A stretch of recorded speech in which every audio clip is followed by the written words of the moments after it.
Alright guys, at first I want to thank Barack Obama, other known as Casual Luxury, for being with us today.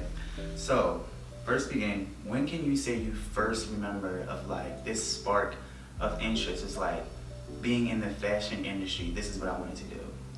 Okay, so when I first started even thinking about the whole design idea, it came from, I was in 11th grade, I was making t-shirts with paint on them. And from there, it just elevated and kept going. So, but I really didn't think I was going to do it. I just thought it was like, I was a young kid just being creative, putting paint on t-shirts. But then when I got into the 12th grade, I started creating designs out of curtains, sheets, caution tape, newspaper.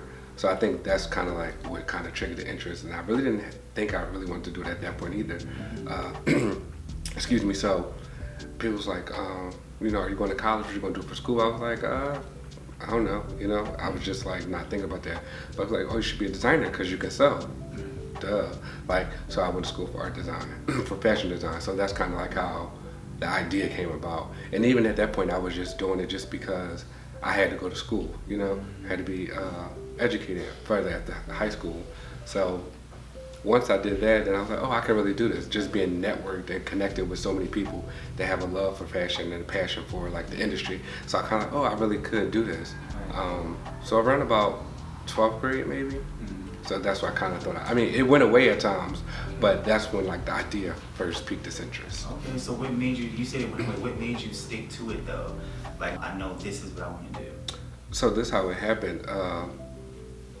I was going to school for it, but the thing that kind of like deterred me away from school was two things. I was working at Nordstrom, making like $3,000, like at like 19 years old. And that ain't bad at all. Listen, so I was like, okay, why do I have to go to school if I could just? But mind you, I went during the holiday season, so it was Christmas time. So of course everybody's coming and buying, Stuart Weitzmans and all that other stuff.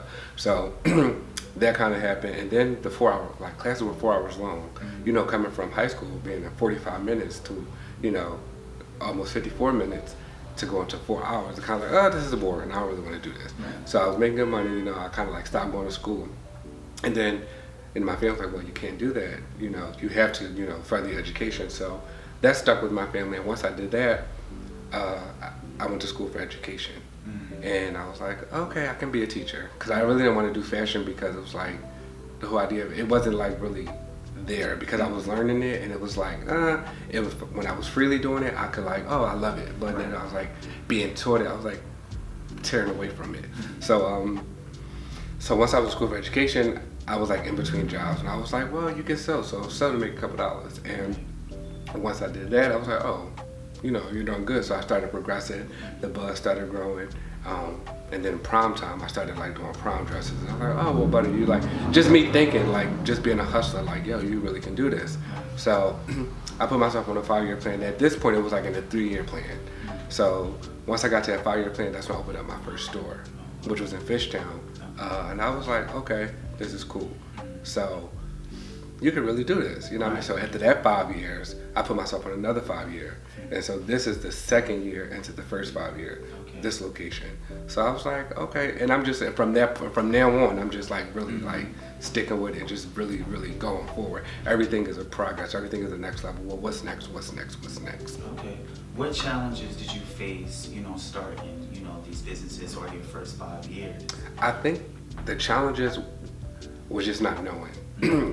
So once I was in school, I did a market. I didn't even do a marketing class. I did a construction class, but that was a basic class. I didn't know anything, and I still am learning. You know what I mean? I'm always willing to learn, and I'm always learning. But it's just the idea of not knowing. And then at the caliber where I am, like manufacturers, I was just sewing everything by myself, by hand. The not knowing that the product, the cost ratio to the production ratio to the sell value. So many things I just didn't know.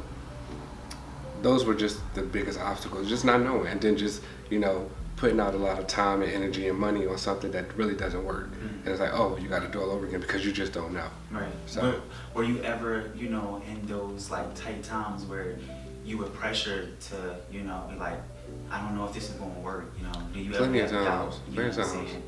And how did you, maintain to keep yourself motivated? I think it's about just being consistent. as long as you're consistent with whatever you do, it'll work. You know,